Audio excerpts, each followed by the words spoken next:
Il y a quelques semaines, j'ai reçu un message d'une abonnée nommée Andrea. Son histoire est de celles qui vous font remettre en question combien d'endroits dans le monde cachent des secrets qui ne devraient jamais voir le jour. Si vous avez vos propres expériences avec des villages étranges ou des lieux où vous avez senti que quelque chose n'allait pas, j'aimerais que vous les partagiez ici en bas dans les commentaires. Andrea a vécu cela lorsqu'elle a décidé de prendre un itinéraire alternatif lors d'un voyage en voiture et a fini dans un endroit qui techniquement ne devrait pas exister. Un village où tout le monde semblait attendre quelque chose et où elle s'est rendue compte trop tard que ce quelque chose, c'était elle. Je m'appelle Andrea et pendant longtemps, j'ai hésité à raconter cette histoire. Il y a des choses qui, quand vous les partagez à voix haute, semblent si impossibles que vous craignez que les gens pensent que vous êtes folle. Mais cela s'est passé. Tout cela s'est vraiment passé. Et j'ai besoin que quelqu'un d'autre le sache, au cas où. Cela s'est passé en octobre 2022. J'avais 26 ans et je faisais un voyage en voiture seul. J'avais démissionné de mon travail, terminé une longue relation, et j'avais besoin de temps pour réfléchir. J'ai décidé de conduire depuis la ville où je vivais jusqu'à la côte. Un trajet qui prenait normalement 8 heures par l'autoroute principale. Mais à mi-chemin, j'ai vu un panneau annonçant une route panoramique alternative. Il disait que cela ajoutait seulement 1 heure au voyage, mais passait par des villages historiques et des paysages magnifiques. C'était midi un samedi ensoleillé. J'avais largement le temps. J'ai décidé de prendre le détour. La route alternative était étroite, à 2 voies, serpentant entre les montagnes. Le paysage était joli au début. Des arbres de chaque côté, de petits ruisseaux traversant sous de vieux ponts. Je suis passé par 2 petits villages où je me suis arrêté pour prendre des photos et manger quelque chose. Tout était normal. Mais après le 2e village, la route est devenue plus solitaire. J'ai cessé de voir d'autres voitures. Le GPS de mon téléphone a commencé à faillir. Le signal allait et venait. Les montagnes bloquaient à la réception. J'ai continué à conduire, en espérant que la route me ramènerait finalement à la route principale. Mais après 1 heure, j'ai commencé à m'inquiéter. Je n'avais vu aucun panneau indiquant des distances ou des villages proches. Aucune voiture n'était passée dans aucune direction. C'était comme si j'étais complètement seul sur cette route. Alors, en tournant un virage serré, je l'ai vu. Un village.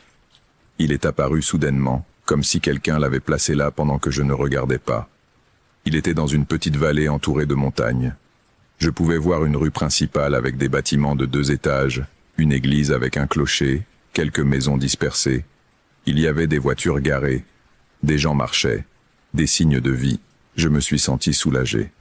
Je pourrais demander des directions, peut-être faire le plein. Mon réservoir était bas, et je ne voulais pas rester en panne. J'ai descendu la route qui menait au village. Il y avait un vieux panneau en bois usé qui disait « Bienvenue à San Ezequiel, population 247 ». Le nom ne m'était pas familier, mais cela ne signifiait rien. Il y avait des centaines de petits villages dans cette région que je n'avais jamais visités. Je suis entré dans le village en conduisant lentement. La rue principale était un vieux pavé fissuré. Les bâtiments étaient anciens mais bien entretenus. Il y avait un magasin général, une pharmacie, ce qui semblait être un petit restaurant, et l'église au bout de la rue. Tout avait l'air sorti d'une autre époque, des années 50 ou 60 peut-être. La première chose que j'ai remarquée, c'était le silence. Bien qu'il y ait des gens dans la rue, aucun bruit ne se faisait entendre, ni conversation, ni musique, ni le bruit normal d'un village en activité, juste du silence. La deuxième chose que j'ai remarquée, c'était que tout le monde me regardait, pas de manière subtile. Ils me regardaient indirectement, ouvertement. Il y avait une femme balayant l'entrée du magasin général qui a cessé de balayer et est restée immobile à me regarder passer. Un homme sortant des cartons d'une camionnette a laissé ce qu'il faisait pour m'observer. Un groupe d'enfants jouant sur le trottoir s'est arrêté et m'a suivi du regard. C'était troublant, mais j'ai essayé de ne pas trop y penser. Petit village, pensais-je. Les gens sont surpris quand des étrangers arrivent. Je me suis garé devant le magasin général. Quand je suis sorti de la voiture, la sensation d'être observé s'est intensifiée. Je pouvais sentir des dizaines d'yeux sur moi, même si j'essayais de ne pas regarder directement qui que ce soit. Je suis entré dans le magasin. Une cloche au-dessus de la porte a sonné, aiguë et claire dans le silence. L'intérieur était comme une capsule temporelle. Des étagères en bois sombre, un vieux comptoir avec une caisse enregistreuse qui semblait des années 40, des produits emballés dans des designs qui n'étaient plus utilisés. Derrière le comptoir se tenait un homme âgé d'environ 70 ans, portant une salopette et une chemise en flanelle. Il me regarda sans expression. « Bonjour, dis-je, essayant de paraître amical. Excusez-moi, je suis un peu perdu. Pourriez-vous me dire comment retourner à l'autoroute principale ?» Il ne répondit pas immédiatement. Il me regarda simplement, m'évaluant avec des yeux gris et froids. Enfin, il parla. « Tu viens d'où ?»« De la ville. J'ai pris la route panoramique et je pense que je me suis égaré. Depuis combien de temps conduis-tu ? Environ 3 heures depuis le dernier village. » Quelque chose changea dans son expression. Une sorte de reconnaissance, ou peut-être de satisfaction. « Alors tu es arrivé juste à temps. Excusez-moi ? Aujourd'hui c'est samedi, jour de service. Nous t'attendions. » Un frisson me parcourut le dos. Je ne comprends pas. J'ai juste besoin d'indications. Tout d'abord le service. Ensuite, nous te montrerons le chemin. Il se pencha sur le comptoir. Ce sont les règles. Tous ceux qui arrivent le samedi doivent assister au service. Je ne faisais que passer par ici. Je ne savais pas que ce village existait. Personne ne le sait, jusqu'à ce qu'ils arrivent. Elle sourit, mais il n'y avait pas de chaleur dans ce sourire. Le service commence dans 1 heure à l'église. Je te conseille d'y assister, pour ton propre bien. Je reculai vers la porte. Je pense que je ferais mieux de partir. Tu ne peux pas. Sa voix était plate, sans émotion. Les routes se ferment jusqu'après le service. C'est la tradition. Je sortis rapidement de la boutique. Mon cœur battait fort. Quelque chose n'allait pas ici. Je devais partir, tout de suite. Je montai dans ma voiture et mis le moteur en marche. Je conduisis vers la sortie du village par où j'étais entré. Mais quand j'arrivai à la lisière du village, je trouvai une barricade en bois bloquant la route. Et il y avait 3 hommes debout à côté me regardant. Je fis demi-tour et essayai de sortir par l'autre côté du village. Une autre barricade, plus de gens observant. J'étais piégé. Je me garai à nouveau, les mains tremblantes sur le volant. Je vérifiai mon téléphone. Pas de signal. J'essayai d'envoyer un message texte, mais il ne partit pas. Appeler ne fonctionnait pas non plus.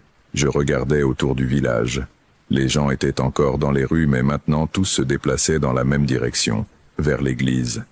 Ils marchaient lentement, délibérément, tous avec la même expression vide sur leur visage.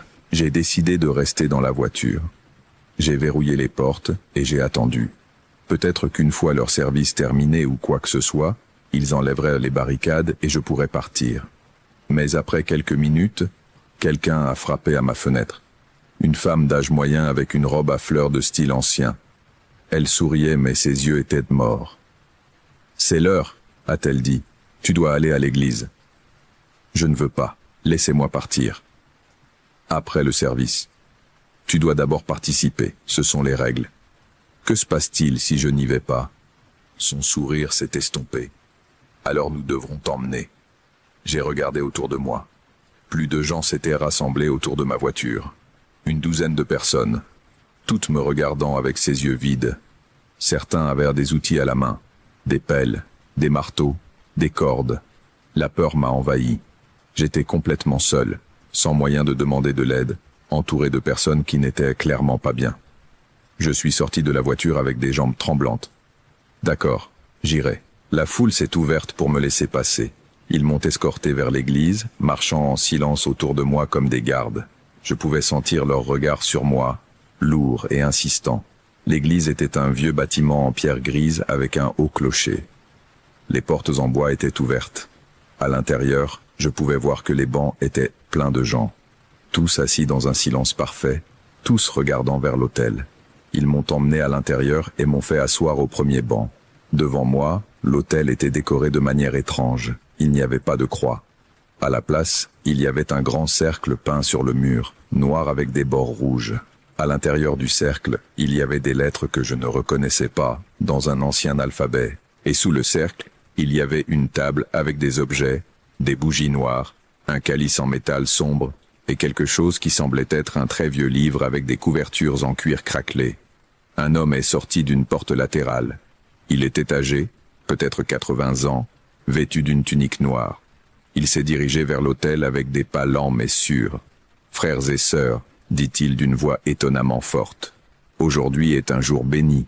Une visiteuse est arrivée, comme cela a été prophétisé, comme cela arrive toujours. » Tout le monde dans l'église s'est retourné pour me regarder. des centaines d'yeux fixés sur moi. J'ai voulu crier, mais ma voix ne sortait pas. Saint Ézéchiel nous a enseigné, continua l'homme, que ce peuple existe en dehors du monde normal, que nous sommes protégés et bénis tant que nous suivons les traditions, tant que nous offrons ce qui nous est demandé. Il ouvrit le vieux livre. Les pages craquèrent. Il commença à lire dans cette langue étrange que je ne comprenais pas. Les mots sonnaient rugueux, douloureux à l'oreille. Les bougies noires s'allumèrent toutes seules. Le cercle sur le mur commença à briller d'une lumière rouge pulsante. Chaque cycle, dit l'homme, nous devons renouveler notre pacte. Chaque cycle, le chemin amène quelqu'un, quelqu'un qui renouvelle notre accord, quelqu'un qui nous permet de continuer à exister en dehors du temps, protégé, éternel. Je compris alors ce qui se passait. J'étais l'offrande, le renouvellement du pacte dont il parlait. Quoique ce peuple ait fait un accord, il le renouvelait avec des personnes comme moi. Des personnes qui s'égaraient par erreur, qui prenaient la mauvaise route, qui arrivaient sans savoir ce qui les attendait. Je me levai. Non, ils ne vont rien me faire. La congrégation se leva comme une seule entité. Ils se déplacèrent pour bloquer les sorties. Leurs visages restaient vides, mais il y avait quelque chose sous cette vacuité. Quelque chose d'obscur et de affamé. « Tu ne peux pas fuir », dit l'homme de l'hôtel. « Le peuple décide toujours. » Je courus vers la porte latérale par où il était entré. Personne ne m'arrêta. Je traversai un couloir étroit, descendis quelques escaliers, et me retrouvai dans ce qui semblait être une crypte sous l'église. C'était un grand espace avec un plafond bas, éclairé par des bougies, et les murs étaient couverts de photographies, des centaines d'entre elles, des photos en noir et blanc, en couleur, certaines récentes, d'autres anciennes, toutes de personnes différentes. Hommes, femmes, jeunes, vieux. Et sous chaque photo, il y avait des dates. Les plus anciennes dataient des années 30. Les plus récentes étaient d'il y a quelques mois. Au centre de la crypte, il y avait un puits. Un trou dans le sol en pierre qui descendait dans l'obscurité absolue. Et du puits sortait un son, un murmure collectif. Comme si 1000 voix parlaient en même temps. Les photographies. C'étaient toutes les personnes qui étaient arrivées dans ce village au fil des décennies. Tous ceux qui avaient renouvelé le pacte. Et d'une certaine manière, elles étaient toutes là en bas, dans le puits, piégées. J'ai entendu des pas dans les escaliers. La congrégation venait pour moi. J'ai désespérément cherché une autre issue.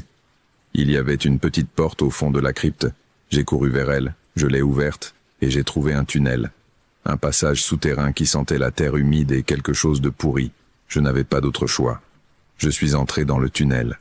C'était étroit et bas. J'ai dû me pencher pour avancer. L'obscurité était presque totale. J'ai utilisé la lumière de mon téléphone bien qu'il n'y ait toujours pas de signal. Le tunnel semblait interminable. Je pouvais entendre des voix derrière moi.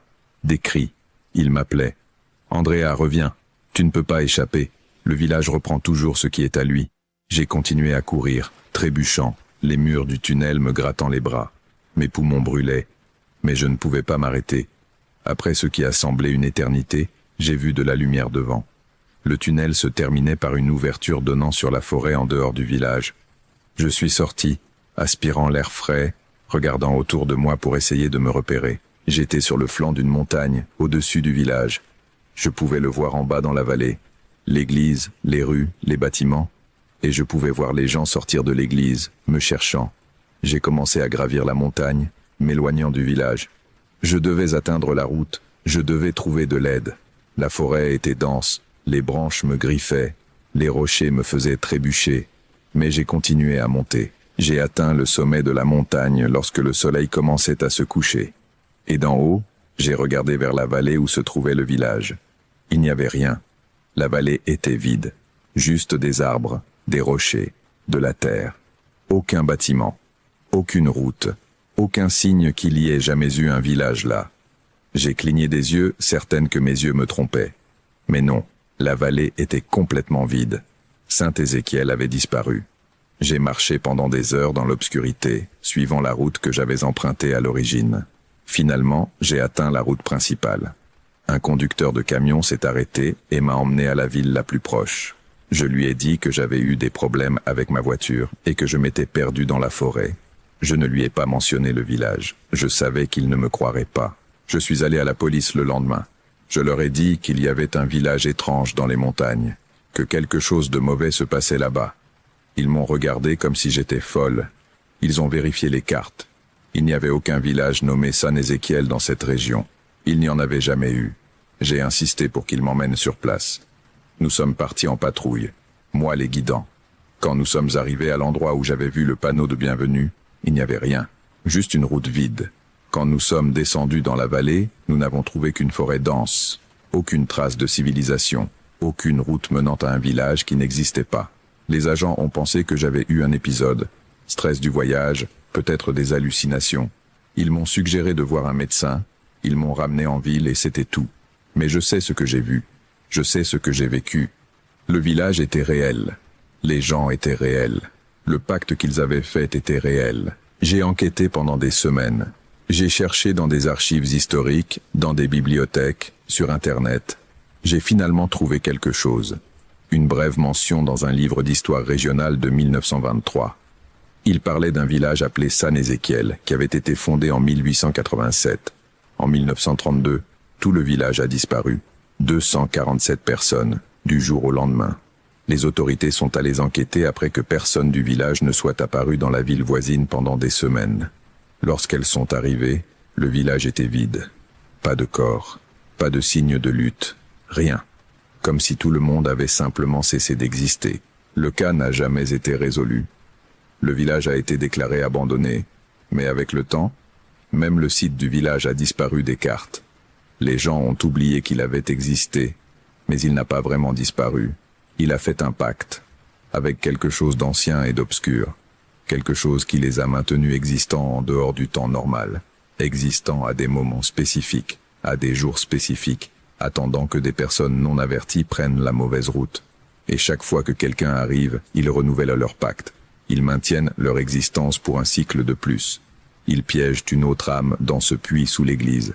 J'ai essayé de revenir, plusieurs fois, mais je ne trouve jamais le détour. L'entrée de cette route alternative n'est tout simplement pas là quand je la cherche. C'est comme si le chemin n'apparaissait que pour certaines personnes à certains moments.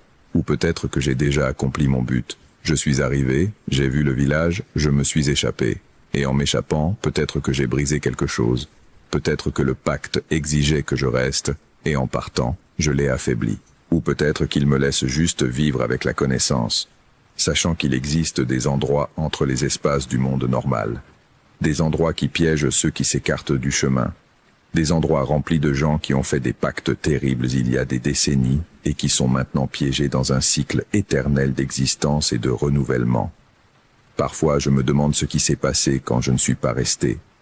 Le peuple a-t-il simplement disparu jusqu'au prochain cycle? Ou cherche-t-il une autre façon de renouveler leur pacte? Un autre chemin, une autre victime, une autre opportunité? Et je me demande à propos de toutes ces photographies dans la crypte. Toutes ces personnes au fil des décennies, sont-elles encore là, piégées dans ce puits, conscientes, souffrant? Il n'y a aucun moyen de le savoir. Il n'y a aucun moyen de les sauver, parce que le peuple n'existe sur aucune carte. Il n'existe dans aucun registre officiel. Il n'existe que pour ceux qui prennent la mauvaise route au mauvais moment. J'ai arrêté de faire des voyages en voiture seul. Je reste sur les autoroutes principales. J'ignore les panneaux qui promettent des routes pittoresques, parce que je sais maintenant que certains détours ne sont pas des accidents. Ce sont des pièges, précisément placés pour les imprudents. Et quelque part dans une vallée qui n'apparaît sur aucune carte, un village attend, ses habitants immobiles entre les cycles, son église silencieuse, son puits profond rempli d'âmes piégées, attendant le prochain samedi, attendant la prochaine personne qui fera un détour, attendant de renouveler le pacte une fois de plus. C'est l'histoire qu'Andrea m'a partagée. Elle vit toujours dans sa ville, mais elle dit qu'elle a cessé de voyager seule et qu'elle planifie maintenant ses itinéraires avec un soin obsessionnel. Elle n'a jamais pu retrouver ce détour, bien qu'elle ait cherché des dizaines de fois. Si jamais tu as pris une route secondaire et ressenti que quelque chose n'allait pas, ou si tu as vu des villages que tu n'as ensuite pas pu retrouver sur des cartes, partage-le dans les commentaires. Parfois, les endroits les plus dangereux sont ceux qui ne devraient pas exister, mais qui apparaissent juste au moment où quelqu'un se perd. Fais attention aux détours qui semblent pratiques, et souviens-toi que tous les villages sur le chemin ne veulent pas que tu poursuives ton voyage. Prends soin de toi sur la route et on se retrouve dans la prochaine histoire.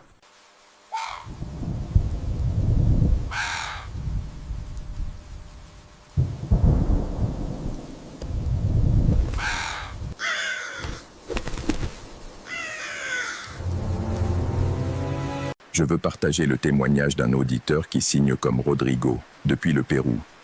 Il m'a écrit que cela lui est arrivé quand il avait 19 ans, pendant des vacances dans le village où sa mère était née. Il m'a dit que pendant des années, il a essayé de l'oublier et que l'écrire était la première fois qu'il le mettait en mots complets. Si tu as quelque chose de similaire que tu portes seul, tu sais déjà qu'il y a de la place ici pour le raconter. Voici ce que Rodrigo a vécu l'été où il a rencontré l'homme du chemin. Il avait 19 ans et était de ces personnes qui n'ont peur de rien parce qu'elles n'ont pas encore vu assez. Je le dis sans fierté, c'est simplement ce qu'il était. Il étudiait en première année d'ingénierie, vivait à Lima et avait cette confiance sans fondement que donne le fait de n'avoir pas encore trouvé quelque chose qui vous l'enlève. Mes amis me disaient que j'étais téméraire. Ma mère me disait que j'étais imprudent. Je pensais que tous les deux avaient tort. Cet été, je suis allé passer 3 semaines à Huayco Viejo. C'est ainsi que j'appellerais le village où ma mère était née et où vivaient encore des parents que je connaissais à peine, car le déménagement à Lima avait eu lieu quand elle était très jeune et les liens avec cet endroit s'étaient maintenus mais à distance. C'est ma mère qui m'a proposé le voyage. Elle a dit qu'elle voulait que je découvre d'où venait la famille, que les parents demandaient après moi, que l'air de la montagne me ferait du bien après un an enfermé en ville. J'y suis allé avec l'attitude de quelqu'un qui rend un service. Je suis arrivé en bus, un long voyage qui s'est terminé dans un petit village perché à plus de 3000 mètres d'altitude. Les maisons en adobe, les rues en terre, le froid sec de l'altitude que aucun manteau de la ville n'est vraiment préparé à affronter. Ma tante Graciela, sœur de ma mère, m'attendait sur la place avec cette chaleur particulière des gens qui vivent à loin de la ville et qui, lorsqu'ils reçoivent des visiteurs, le font vraiment, sans réserve. Les premiers jours ont été tranquilles. Je me suis habitué au froid, à l'altitude qui au début me laissait sans souffle en montant n'importe quelle côte, aux horaires différents, au silence des nuits qui à Lima n'existent jamais. J'ai bien aimé les parents. La nourriture était bonne. Le paysage était de ceux qui font comprendre pourquoi les gens restent dans certains endroits. C'est au 4e jour que j'ai entendu parler du chemin de la Quebrada. J'étais dans la cuisine de ma tante Graciela quand 2 voisines qui étaient venues lui rendre visite ont mentionné avoir vu quelqu'un marcher sur ce chemin la nuit précédente, tard, quand personne ne devrait être là. Les 2 femmes parlaient à voix basse, avec cette gravité particulière que les gens ont quand ils décrivent des choses qui les préoccupent vraiment. « Quel chemin est-ce » ai-je demandé. Les 2 femmes m'ont regardé. Ma tante Graciela m'a aussi regardé. « Celui qui descend par la Quebrada vers la rivière » a dit ma tante. « Mais tu n'as rien à faire par là. » Pourquoi ? Parce que la nuit, ce chemin n'est pas fait pour être emprunté.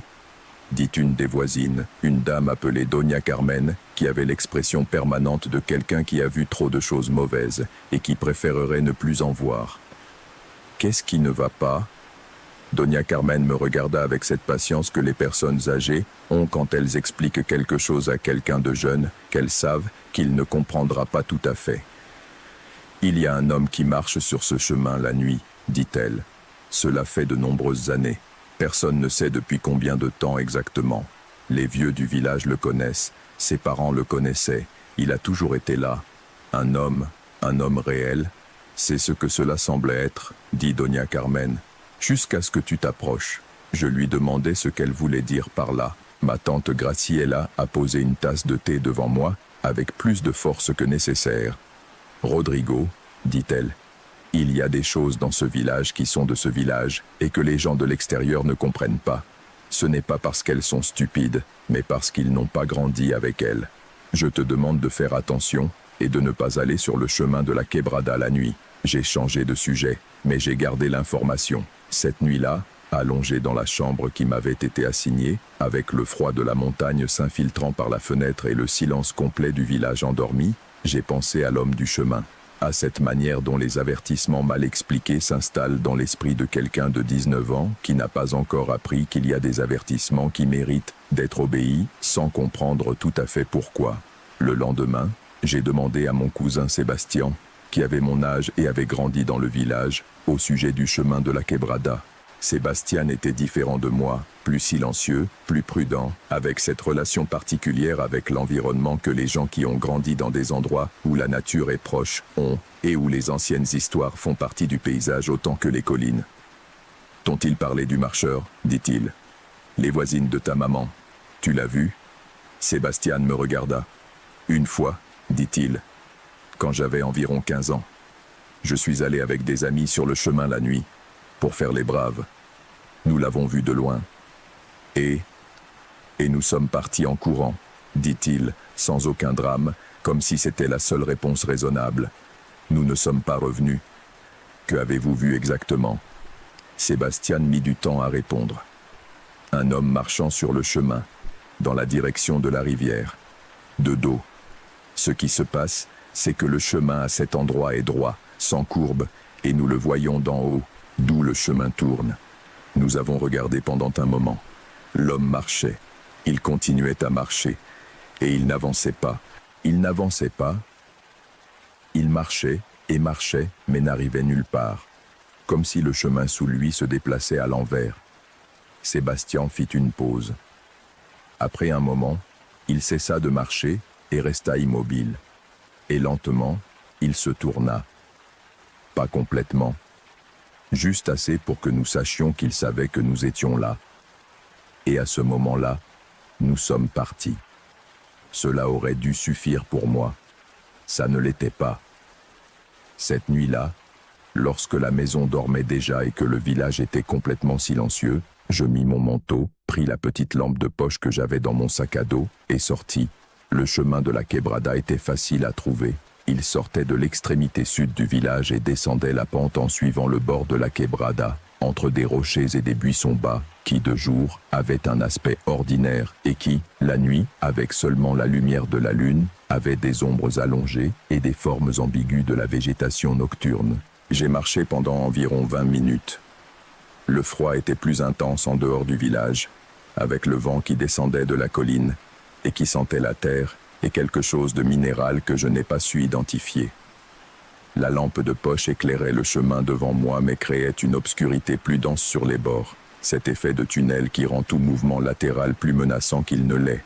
Je n'ai rien vu pendant les 20 premières minutes. Le chemin était le chemin. La ravine à ma droite était plus un son qu'une image, l'eau qui coulait en bas, invisible dans l'obscurité. Puis j'ai vu l'homme. Il était devant sur le chemin, à environ 50 mètres de distance, de dos à moi. C'était une silhouette de taille normale, vêtue de vêtements sombres, marchant dans la direction de la rivière comme Sébastien l'avait décrit. Il marchait avec la posture légèrement voûtée de quelqu'un de plus âgé ou de quelqu'un de fatigué. Je me suis arrêté, je l'ai observé, je marchais. Je continuais à marcher. Et après une minute, j'ai compris ce que Sébastien avait essayé de me décrire. L'homme avançait ses pas mais la distance entre lui et moi ne changeait pas. Il restait à 50 mètres. 50 mètres, même si ses jambes bougeaient régulièrement. J'ai éteint la lampe de poche. Dans l'obscurité, avec seulement la lumière de la lune, la silhouette était plus visible que je ne l'avais prévu. Il y avait quelque chose en elle qui absorbait la lumière différemment de l'environnement, une densité visuelle qui la faisait ressortir contre le fond du chemin sombre. L'homme s'est arrêté. Le silence qui a suivi était absolu. Le vent s'était arrêté. Le bruit de l'eau du ruisseau avait également disparu, ou je ne l'entendais plus. Je ne sais pas exactement laquelle des deux choses. La silhouette a commencé à se tourner. Lentement. Avec cette lenteur délibérée que prennent les mouvements qui veulent être vus. Il ne s'est pas complètement retourné, tout comme cela avait été le cas pour Sébastien. Il s'est tourné juste assez pour montrer le profil. À la lumière de la lune, le profil n'était pas celui d'une personne. Je ne vais pas décrire en détail ce que j'ai vu car il y a des images que les décrire avec trop de précision leur donne une permanence que je préfère qu'elles n'aient pas. Ce que je peux dire, c'est que l'angle du visage ne correspondait pas à l'angle d'un visage humain, que les proportions étaient légèrement incorrectes, d'une manière que l'œil détecte avant que l'esprit ne comprenne, qu'il y avait quelque chose dans ce profil que le cerveau reconnaît comme un avertissement, avant que vous puissiez articuler exactement pourquoi. Je me suis retourné et j'ai marché de retour au village. Je n'ai pas couru. Je sais que cela semble étrange, mais à ce moment-là, courir me semblait être la mauvaise option, comme si courir était un signe, une réaction que quelque chose attendait. J'ai marché rapidement, avec la lampe de poche éteinte car l'allumer me semblait pire, utilisant la lumière de la lune pour rester sur le chemin. Je ne me suis pas retourné. À un moment donné, alors que je devais déjà être à 10 minutes du village, j'ai entendu des pas derrière moi. Je n'entendais pas les pas de quelqu'un qui court pour me rattraper. Les pas de quelqu'un qui marche au même rythme que moi. Exactement au même rythme. Comme si mon pas était le modèle et que les pas derrière étaient de la copie. Je continuais à marcher. Les pas continuèrent. Quand j'arrivais à l'extrémité du village, où les premières maisons en adobe marquaient la fin du chemin et le début de l'espace habité, les pas s'arrêtèrent. Je ne m'arrêtais pas. Je continuais jusqu'à la maison de ma tante Graciela. J'entrais, fermais la porte, et je restais debout dans la cuisine sombre pendant un temps que je ne mesurais pas, écoutant le silence du village. Il n'y eut rien d'autre cette nuit-là. Le lendemain matin, au petit déjeuner, ma tante Graciela me regarda d'une manière qui me disait qu'elle savait que j'étais sorti. Elle ne dit rien à ce moment-là. Elle attendit que Sébastien parte pour l'école et que les autres parents se dispersent dans leurs activités. Puis elle s'assit en face de moi avec une tasse de café et me regarda avec l'expression de quelqu'un qui a quelque chose à dire et qui attendait le bon moment. « Tu l'as vu ?» dit-elle. « Oui, il t'a suivi. » J'ai entendu des pas jusqu'à la limite du village. Ma tante Graciela hocha lentement la tête, comme si cela confirmait quelque chose. « Qu'est-ce que c'est ?» lui demandai-je. Elle tenait la tasse avec les deux mains et regardait le café avant de répondre. « Personne ne le sait avec certitude, » dit-elle. Les vieux du village ont des versions différentes. Certains disent moi que c'est quelqu'un qui est mort sur ce chemin il y a longtemps et qui n'a pas pu partir. D'autres disent que ce n'était jamais une personne, que c'est quelque chose qui a toujours été dans ce ravin, quelque chose qui existait avant le village. Il y en a qui disent qu'autrefois, les gens d'ici avaient des accords avec ce qui vit à certains endroits, qu'en échange de choses, ils leur donnaient quelque chose, et que ce que tu vois sur ce chemin est le rappel de l'un de ces accords.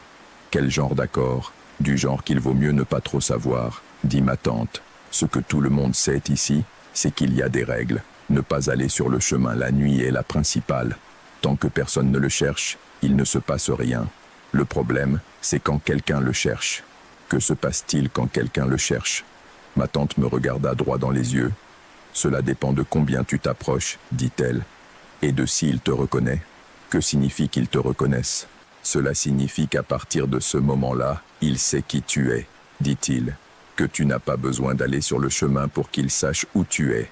Le froid que j'ai ressenti à ce moment-là n'était pas dû au climat. Et que fais-je maintenant? Ma tante s'est levée et est allée au placard de la cuisine. Elle a sorti quelque chose d'une étagère haute, un petit bouquet de plantes liées avec du fil rouge, du genre que j'avais vu pendre dans certaines maisons du village sans demander à quoi cela servait. Il l'a mis sur la table devant moi. « Tu l'emportes avec toi, dit-il. Ne le laisse pas dans un tiroir ni dans le sac à dos. Sur le corps, près de toi. Et tant que tu es ici, ne sors plus la nuit seul. Et quand je partirai pour Lima ?» Ma tante me regarda avec une expression mêlant inquiétude et quelque chose ressemblant à la résignation. « À Lima, il y a de la distance, » dit-elle. « La distance aide, mais ce n'est pas une garantie. » J'ai passé le reste des vacances au village sans sortir la nuit. Le bouquet de plantes, je l'ai cousu à l'intérieur de la doublure du manteau, comme ma tante me l'avait indiqué. Je n'ai plus revu l'homme du chemin, mais 3 nuits avant de partir, entre le sommeil et l'éveil, dans cet état où l'esprit est à moitié endormi et à moitié conscient, j'ai entendu des pas dehors de la fenêtre de ma chambre. Des pas qui marchaient sans aller nulle part, au même rythme que ceux du chemin. Je suis resté immobile, les yeux ouverts, à regarder le plafond jusqu'à ce que ça s'arrête. Je ne sais pas combien de temps cela a duré. Quand le jour s'est levé, je suis sorti pour regarder la terre dehors de la fenêtre. Il n'y avait pas d'empreinte. Je suis revenu à Lima à la fin des 3 semaines.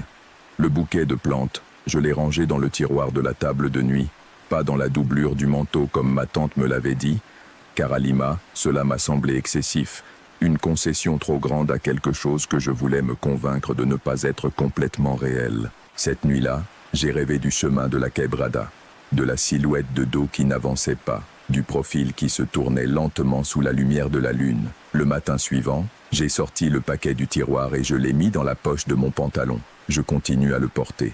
Pas dans la poche maintenant, car après 2 ans, il s'est détérioré. Ma tante Graciela m'en a envoyé un autre par courrier, sans que je lui demande, avec une brève note disant « Je sais que l'ancien ne sert plus.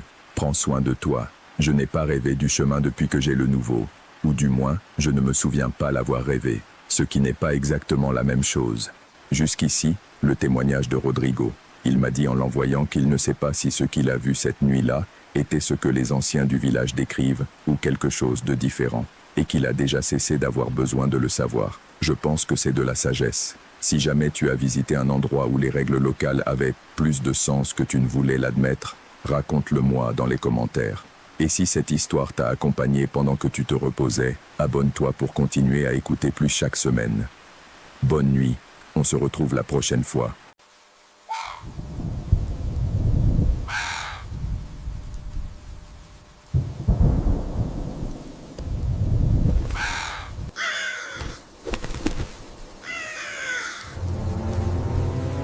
Cette histoire m'a été partagée par une auditrice nommée Isabelle, qui travaillait comme infirmière de nuit dans un hôpital à Bogota, en Colombie.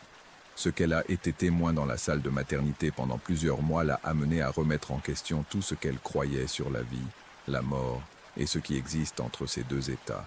Si vous travaillez dans des hôpitaux la nuit et que vous avez été témoin de choses que la science ne peut expliquer, j'aimerais beaucoup lire votre expérience dans les commentaires. Voici l'histoire d'Isabelle et de l'entité qui protégeait les nouveau-nés dans la salle 3. Je m'appelle Isabelle et pendant 8 ans, j'ai travaillé comme infirmière à l'hôpital San Rafael de Bogota, spécifiquement dans le pavillon de maternité du service de nuit. C'était un travail exigeant mais gratifiant. Aider à donner naissance à de nouvelles vies, prendre soin des mères et de leurs bébés, était quelque chose qui me remplissait de sens. Mais après ce que j'ai vécu pendant 6 mois dans la salle 3, j'ai démissionné. Pas par peur exactement, mais parce que je ne pouvais plus faire semblant de comprendre les règles du monde dans lequel je travaillais. Tout a commencé en mars de l'année dernière. L'hôpital avait complètement rénové l'aile de maternité, ajoutant de nouvelles salles de récupération post-partum. La salle 3 était la plus grande, avec une capacité de 6 lits, située au bout du couloir est, loin des stations d'infirmières principales. Dès le premier jour où elle a ouvert, quelque chose se sentait différent dans cette chambre. Ce n'était rien d'évident, juste une sensation. L'air y était plus dense, plus froid même quand le chauffage fonctionnait parfaitement. Et il y avait une odeur subtile que none d'entre nous ne pouvait identifier. Des fleurs séchées mélangées à de l'encens ancien. Les mères qui se rétablissèrent là-bas rapportaient des rêves vifs. Toujours le même rêve, une femme vêtue de blanc debout à côté des berceaux de ses bébés, veillant. Au début, nous avons pensé que c'était juste le stress post-partum, les hormones, l'épuisement. Mais les rêves étaient trop cohérents. Des mères qui ne s'étaient jamais connues, de différents âges et contextes, décrivaient toutes exactement la même figure. Une jeune femme, avec de longs cheveux noirs jusqu'à la taille, vêtue de ce qui semblait être des vêtements d'époque coloniale. Et toutes disaient la même chose, que la femme ne leur causait pas peur mais une sensation de protection. J'étais sceptique. J'avais travaillé dans des hôpitaux suffisamment d'années pour savoir que les gens voient des choses quand ils sont fatigués, sous médication ou émotionnellement vulnérables. Je rejetais les rapports comme des hallucinations bénignes, jusqu'à la nuit où je l'ai vu. C'était un mardi à 2 heures du matin. Il y avait 4 mères dans la salle 3, toutes avec leurs bébés nouveau-nés dormant dans des berceaux à côté de leur lit. Je faisais ma ronde de contrôle de routine quand j'ai entendu quelque chose depuis la salle. Une berceuse, douce, mélodique, dans un espagnol ancien que je pouvais à peine comprendre. J'ai ouvert la porte silencieusement, m'attendant à trouver l'une des mères éveillées chantant à son bébé. Mais toutes dormaient, et debout au centre de la pièce, se déplaçant entre les berceaux, elle était là, la femme en robe blanche, exactement comme les mères l'avaient décrite. Jeune, belle d'une manière éthérée, avec ses cheveux noirs qui semblaient se mouvoir sans qu'il y ait de vent. Sa robe était de style colonial espagnol, avec de la dentelle au cou et aux manches. Elle n'était pas solide. Je pouvais voir à travers elle, vers le mur de l'autre côté. Mais elle n'était pas non plus complètement transparente. C'était comme regarder quelque chose à travers un très fin voile, présente mais pas complètement dans ce monde. Elle se déplaçait de berceau en berceau, se penchant sur chaque bébé. Elle ne les touchait pas, mais faisait un geste avec ses mains, comme si elle dessinait quelque chose d'invisible dans l'air au-dessus d'eux. Et pendant qu'elle le faisait, elle continuait à chanter cette berceuse dans sa langue ancienne. Je restais figé à la porte, incapable de bouger ou de parler. Mon esprit rationnel luttait pour traiter ce que je voyais, offrant des explications. J'étais épuisé, c'était un étrange reflet de lumière. J'étais en train d'avoir une sorte d'hallucination. Mais alors elle se retourna et me regarda directement. Ses yeux étaient profondément tristes, pas menaçants, pas malveillants, juste infiniment mélancoliques. Nous nous regardâmes pendant ce qui sembla une éternité, mais qui n'était probablement que quelques secondes. Puis, elle hocha légèrement la tête, comme pour reconnaître ma présence, et disparut simplement. Elle ne marcha pas vers un endroit. Elle ne se dissout pas progressivement. Elle cessa simplement d'être là. Je fermai la porte avec des mains tremblantes et marchai directement vers la station d'infirmerie. Ma collègue cette nuit-là, Rosa, me regarda avec inquiétude. « Ça va? Tu as l'air pâle. » « Je viens de voir la femme dans la salle 3, celle en robe blanche. » Rosa devint sérieuse. « Tu l'as aussi vue? »« Quoi aussi ?»« Isabelle, toutes celles qui travaillent de nuit l'ont vue au moins une fois, certaines plus que d'autres. Nous pensions que tu étais sceptique, que tu te moquerais si nous te le disions. » Je m'assis, traitant cela. « Qui est-elle? » Nous ne le savons pas avec certitude, mais il y a des histoires. Tu sais où ils ont construit cette nouvelle aile de l'hôpital? Je secouai la tête. C'était l'emplacement d'un couvent colonial. Il a été démoli dans les années 60, mais avant cela, il avait été abandonné pendant presque un siècle. Et avant cela, en 1721, il a été le théâtre d'une tragédie. Rosa m'a raconté l'histoire qu'elle avait recherchée après sa première rencontre avec l'apparition. Il y avait une religieuse dans ce couvent nommée Citlali, un nom inhabituel pour une religieuse espagnole car elle était métisse, moitié espagnole et moitié indigène nahuatl. Elle avait été sage-femme avant d'entrer au couvent, connue pour sa capacité à amener les bébés au monde en toute sécurité lorsque d'autres échouaient. Mais en 1721, elle fut accusée de sorcellerie par les autres religieuses.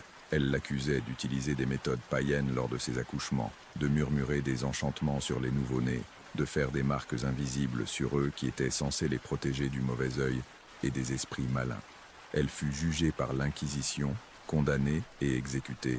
Mais avant de mourir, elle jura qu'elle continuerait son travail, qu'elle continuerait à protéger les innocents peu importe ce qu'on lui ferait à son corps mortel. Les mères qui la voient n'ont jamais peur, continua Rosa. Et depuis que nous avons ouvert la salle 3, aucun bébé n'y est mort, pas un seul. C'est statistiquement étrange compte tenu des complications que nous avons dans d'autres salles. Au cours des semaines suivantes, je l'ai vue 3 fois de plus. Toujours à des heures tardives de la nuit, toujours dans la salle 3, toujours en faisant la même chose. Se déplaçant entre les berceaux, faisant ses gestes sur les bébés, chantant sa vieille chanson de berceau, et j'ai commencé à remarquer autre chose. Les bébés dans la salle 3 étaient plus calmes que dans les autres salles. Ils pleuraient moins, ils dormaient plus profondément, et les mères rapportaient se sentir inexplicablement en sécurité là-bas, comme si quelque chose de bon veillait sur elles. J'ai commencé à enquêter par moi-même. J'ai visité des archives historiques, parlé avec des historiens locaux. J'ai trouvé des dossiers des procès de l'Inquisition contre sœur Citlali. Les accusations étaient détaillées. Qu'elle faisait le signe de la croix à l'envers sur les bébés, qu'elle murmurait des mots en nahuatl que personne d'autre ne comprenait, qu'elle portait un amulette païenne caché sous son habit. Mais j'ai aussi trouvé des témoignages de familles qu'elle avait aidées, des dizaines de lettres écrites au couvent au fil des décennies, remerciant sœur Citlali d'avoir sauvé leur bébé lorsque d'autres accouchements avaient échoué. Beaucoup mentionnaient que leurs enfants avaient une marque invisible qui ne pouvait être vue qu'à une certaine lumière, une marque qui était censée les protéger. Une nuit de mai, j'ai eu l'occasion de lui parler, ou plutôt, elle m'a parlé. J'étais seul dans la salle 3, en train de changer les draps d'un lit vide. Les autres lits étaient occupés, mais toutes les mères et les bébés dormaient. J'ai senti sa présence avant de la voir, ce changement de température, cette odeur de fleurs séchées et d'encens. Je me suis retourné, et elle était là, plus solide que jamais, debout près de la fenêtre. « N'aie pas peur, dit-elle. Sa voix était douce, avec un accent qui parlait de siècles passés. Je fais juste le travail que j'ai toujours fait. « Et tu cites Lali ?» demandai-je, surprise que ma voix fonctionne. C'était mon nom quand je vivais. Maintenant, je suis juste une gardienne. Je protège les innocents comme je l'ai juré. Pourquoi ici? Pourquoi maintenant? Cet endroit a été construit sur une terre sacrée pour mon peuple, bien avant l'arrivée des Espagnols ou la construction du couvent. C'est un lieu où le voile entre les mondes est mince, et où les enfants naissent. Les forces obscures sont toujours proches, attendant. Des forces obscures? Elle s'est approchée de l'un des berceaux, regardant le bébé endormi à l'intérieur. Il y a des entités qui se nourrissent de ce qui est nouveau, de ce qui n'est pas encore complètement formé. Les nouveau-nés sont vulnérables d'une manière que les gens modernes ne comprennent pas. Leurs âmes sont encore en train de s'établir dans leur corps. Dans ces premiers jours, ils peuvent être influencés, pris même. Un frisson m'a parcouru, et tu les protèges. Je marque chacun d'eux avec des sceaux que j'ai appris de ma grand-mère, qui les a appris de sa grand-mère. Des protections anciennes qui tiennent à distance les choses qui rôdent dans l'obscurité. Pourquoi me racontes-tu cela? Citlali me regarda avec ses yeux tristes. Parce que tu auras bientôt besoin de le savoir. Il y a quelque chose qui arrive. Quelque chose que j'ai tenu à distance pendant des mois, mais cela devient plus fort. Je ne pourrai pas l'arrêter seul. Que vient-il? Mais avant que je puisse répondre, elle s'est évaporée, me laissant seul avec mes questions et une peur grandissante. Au cours des semaines suivantes, la tension dans la salle 3 a augmenté. L'air semblait plus lourd chaque nuit. Les ombres dans les coins semblaient plus sombres, plus denses. Et j'ai commencé à entendre des choses. Des chuchotements dans des langues que je ne reconnaissais pas. Des grattements sur les murs quand personne n'était prêt. Citlali apparaissait presque chaque nuit maintenant.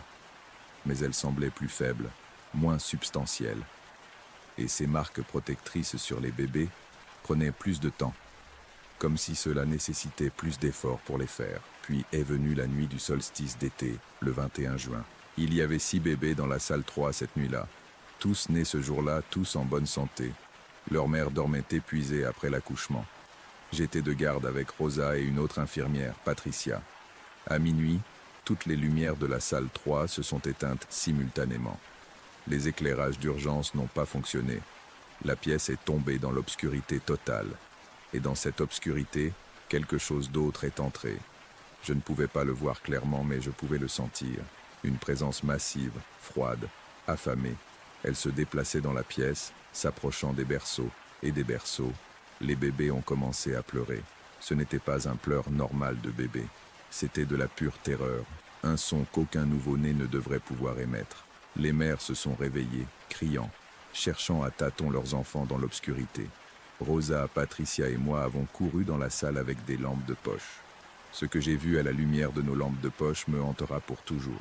Il y avait quelque chose autour de chaque berceau. Des ombres qui ne se comportaient pas comme des ombres devraient. Elles se tordaient, s'étiraient, tentaient d'atteindre les bébés. Et quand la lumière de nos lampes de poche les touchait, elles se retiraient, mais ne disparaissaient pas. Alors Citlali se manifesta, plus brillante que je ne l'avais jamais vue.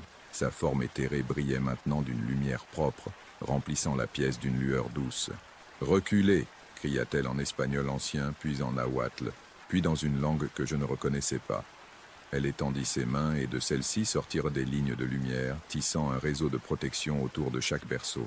Les ombres reculèrent, mais ne s'en allèrent pas. Et alors quelque chose d'autre apparut. Une figure plus grande, plus sombre que les ombres environnantes. Elle était vaguement humanoïde, mais complètement incorrecte dans toutes ses proportions. Là où Citlali brillait d'une lumière douce, cette chose absorbait la lumière, créant une obscurité plus profonde que la simple absence d'éclairage. Elle parla, et sa voix résonnait à des fréquences qui blessaient les oreilles. « Les innocents sont à moi. Ils ont toujours été à moi. Tu n'as pas le droit d'interférer, fantôme. »« J'ai tout le droit, » répondit Citlali. « Je suis leur protectrice. Je l'ai été de mon vivant et je le suis dans la mort. Tu ne toucheras pas à ces enfants. Ton pouvoir s'affaiblit. Tu en as marqué trop. Tu t'es étendu trop mince. Ce soir, je vais enfin me nourrir. » La bataille qui suivit n'était physique d'aucune manière que je puisse décrire adéquatement.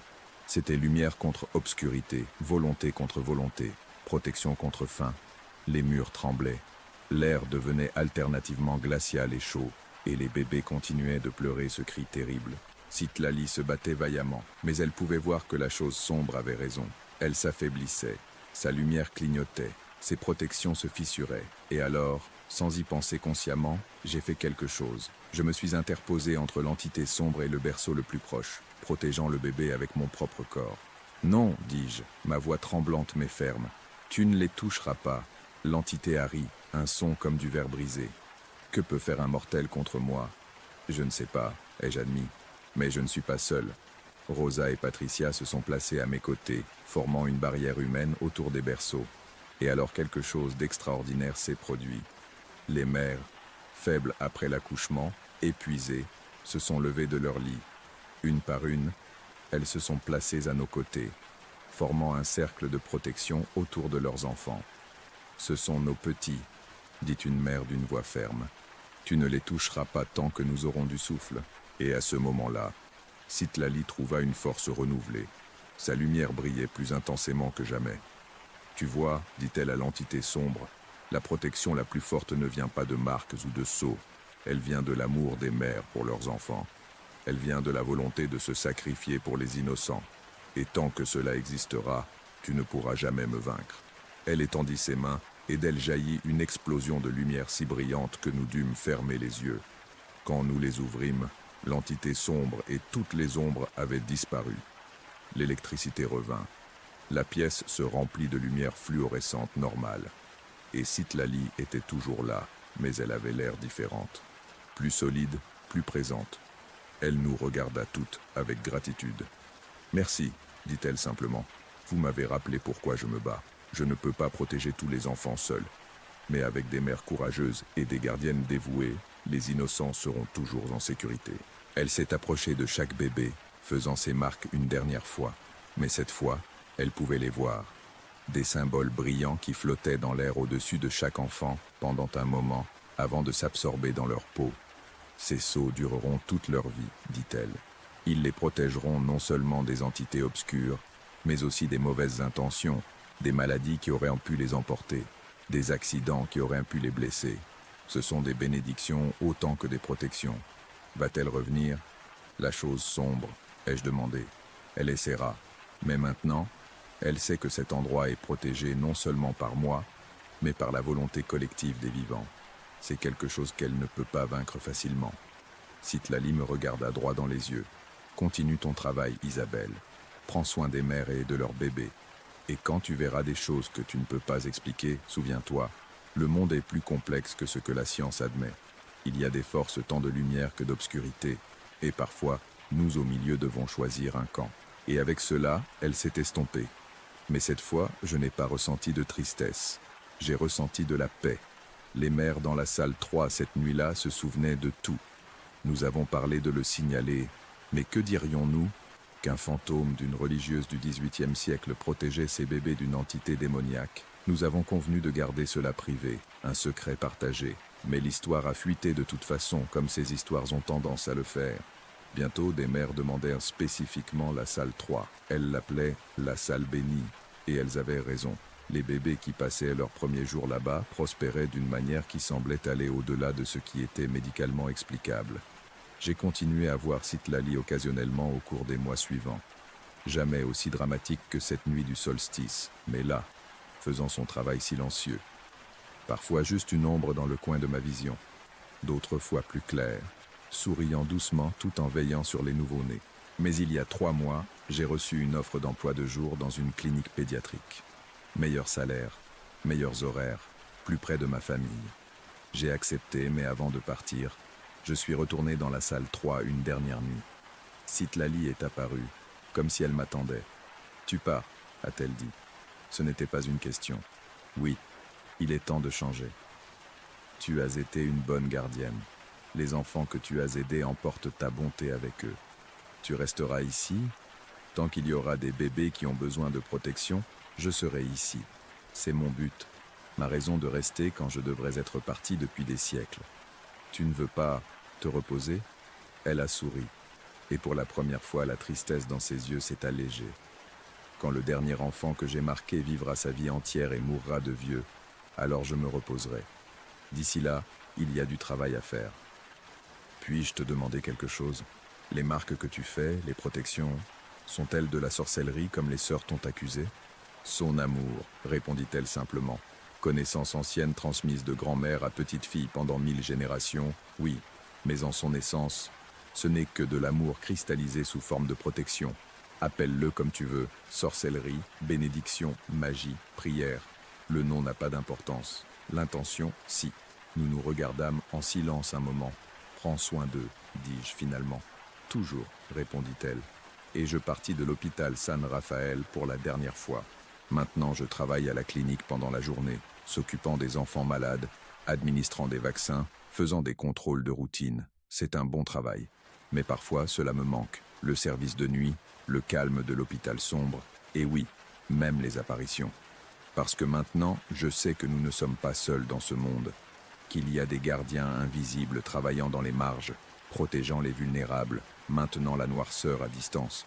Et je sais que chaque nuit, dans la salle 3 de l'hôpital San Rafael, une religieuse qui a été exécutée il y a plus de 300 ans continue son travail, marquant les bébés avec des protections anciennes, chantant des berceuses dans des langues oubliées, les gardant à l'abri des choses qui rôdent dans l'obscurité. Les mères qui accouchent là-bas ne savent pas consciemment pourquoi elles se sentent si en sécurité dans cette pièce. Les bébés ne se souviendront pas des marques invisibles qui les protégeront toute leur vie. Mais Citlali sait, et maintenant moi aussi, et cela suffit. Ainsi se termine l'histoire qu'Isabelle m'a partagée. Elle m'a dit qu'elle rend encore visite à certaines des mères qu'elle a rencontrées à l'hôpital, et toutes rapportent que leurs enfants sont remarquablement en bonne santé et chanceux, comme si quelque chose les protégeait. Si vous avez travaillé dans des hôpitaux, en particulier en maternité ou en pédiatrie, et que vous avez été témoin de présences qui semblaient veiller sur les patients, j'aimerais beaucoup entendre votre expérience dans les commentaires. Parfois, les gardiens viennent sous des formes que nous n'attendons pas. Que fassiez de doux rêves.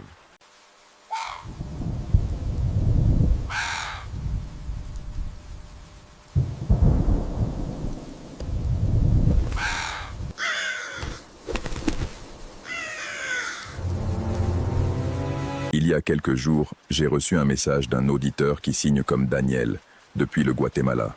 Il m'a écrit que ce qu'il va raconter lui est arrivé lorsqu'il avait 47 ans, pendant une semaine qu'il a passé seul dans une cabane dans les montagnes. Il m'a dit qu'il n'a jamais cru en rien de surnaturel jusqu'à cette semaine, et qu'il ne peut plus dire la même chose maintenant. Si tu as quelque chose de similaire à partager, tu sais où le laisser. Voici ce que Daniel a vécu la nuit où quelque chose a frappé à sa porte. Je suis médecin urgentiste. 12 ans de travail aux urgences t'apprennent à distinguer ce qui est important de ce qui ne l'est pas, à prendre des décisions rapides, avec des informations incomplètes. Et surtout à ne pas te laisser emporter par la panique lorsque tout semble indiquer que la panique serait la réponse raisonnable. Ce que j'ai appris au travail m'a sauvé de nombreuses fois dans la vie quotidienne. Mais il y a des choses pour lesquelles cette formation ne sert à rien. Tout a commencé parce que j'avais besoin de me reposer. 12 ans aux urgences laissent une fatigue qui ne se guérit pas avec un long week-end. C'est une fatigue qui s'accumule en couches, comme un sédiment, jusqu'à ce qu'un jour tu te regardes dans le miroir et que tu vois quelqu'un qui fonctionne correctement, mais qui fonctionne depuis longtemps sans vraiment être là. Mon patron m'a suggéré de prendre une semaine. Mon corps me demandait la même chose depuis des mois. Un collègue m'a prêté sa cabane dans les montagnes du Guatemala. Une petite construction, confortable, à presque 2000 mètres d'altitude, entourée de pins et sans voisins proches. Pas de signal de portable, avec le Wi-Fi uniquement par satellite qui fonctionnait de manière intermittente. L'idée était celle-ci, se déconnecter complètement. Je suis arrivé un dimanche après-midi. La cabane était exactement ce dont j'avais besoin. Un petit salon avec cheminée, une cuisine fonctionnelle, une chambre avec un lit qui avait un matelas épais et des couvertures en laine. Dehors, la forêt de pins qui sentait la résine et la terre froide, et le silence que les montagnes ont quand on arrive de la ville et qu'on n'a pas encore appris à l'écouter comme un silence et qu'on l'écoute comme une absence. Je me suis installé, j'ai allumé la cheminée, j'ai réchauffé un bouillon que j'avais apporté dans un thermos et je me suis endormi avant 9 heures du soir. Les 2 premiers jours ont été de sommeil et de calme.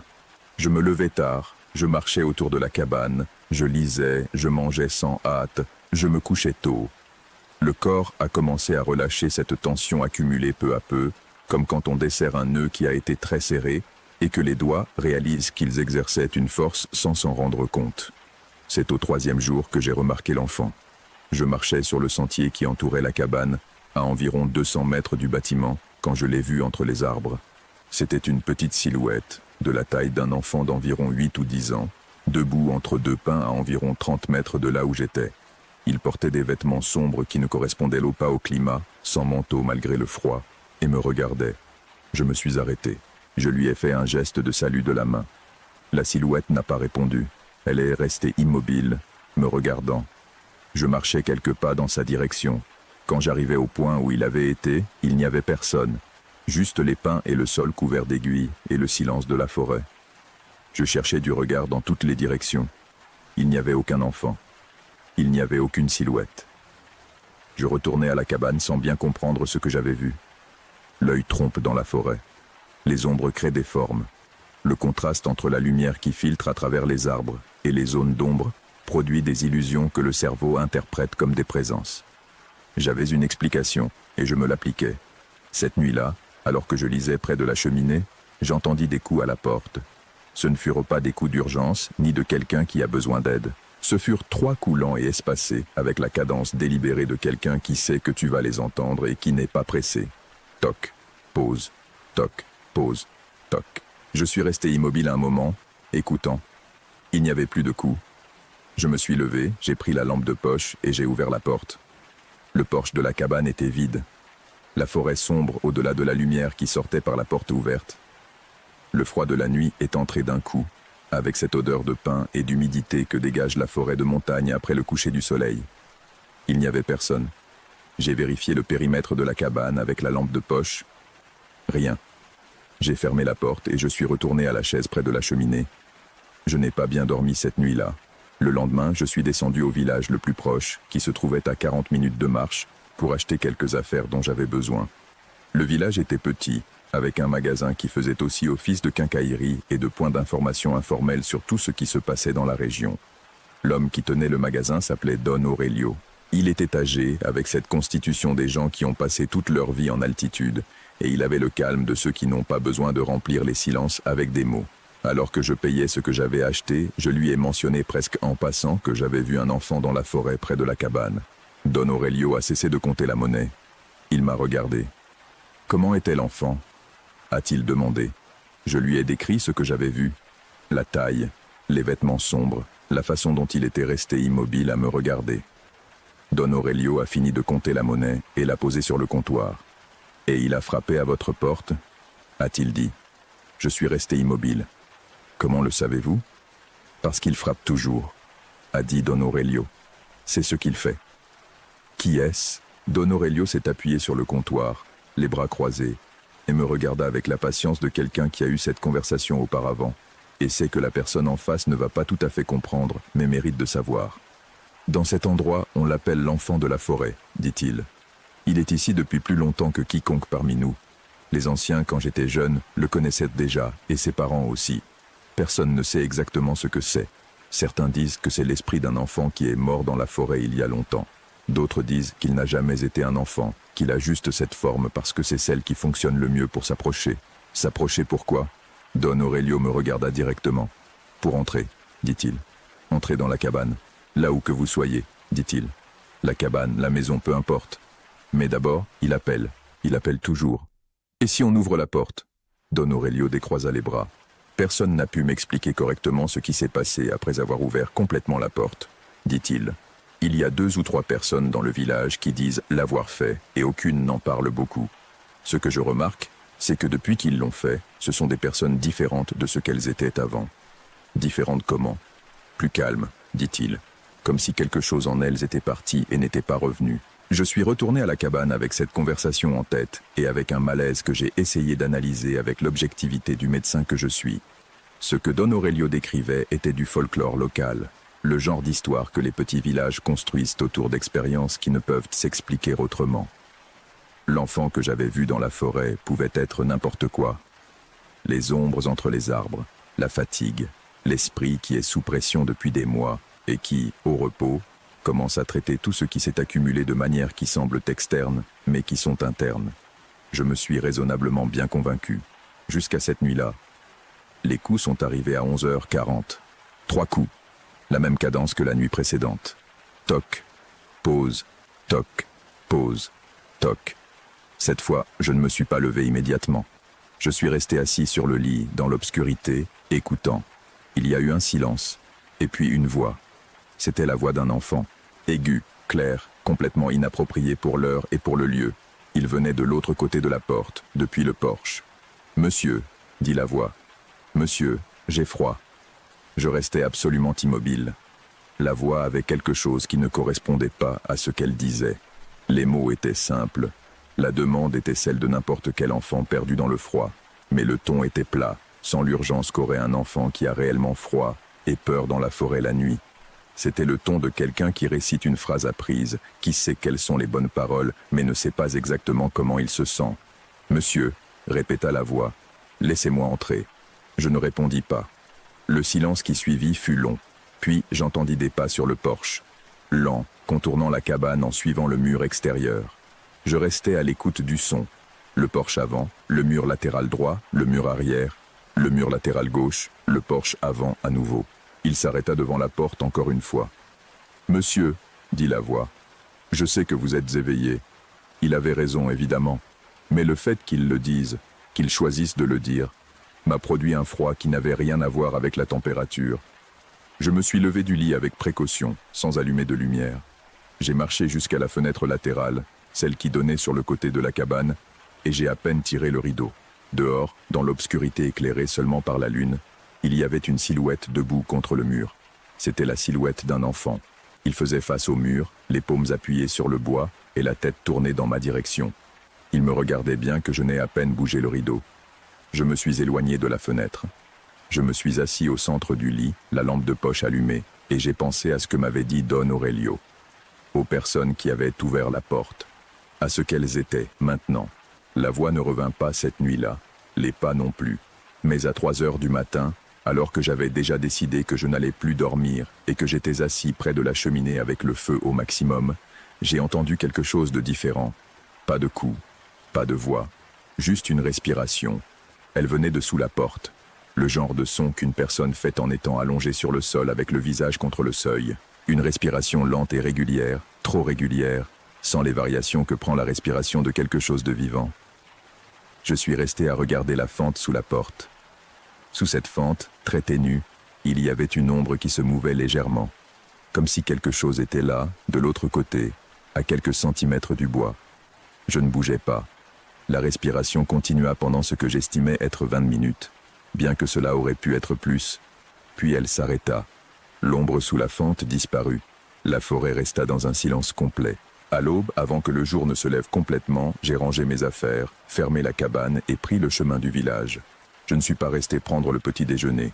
Je n'ai pas fait l'inventaire de ce qu'il restait pour le laisser en ordre comme je l'avais promis à mon collègue. Je suis simplement parti. Je suis passé par la boutique de Don Aurelio.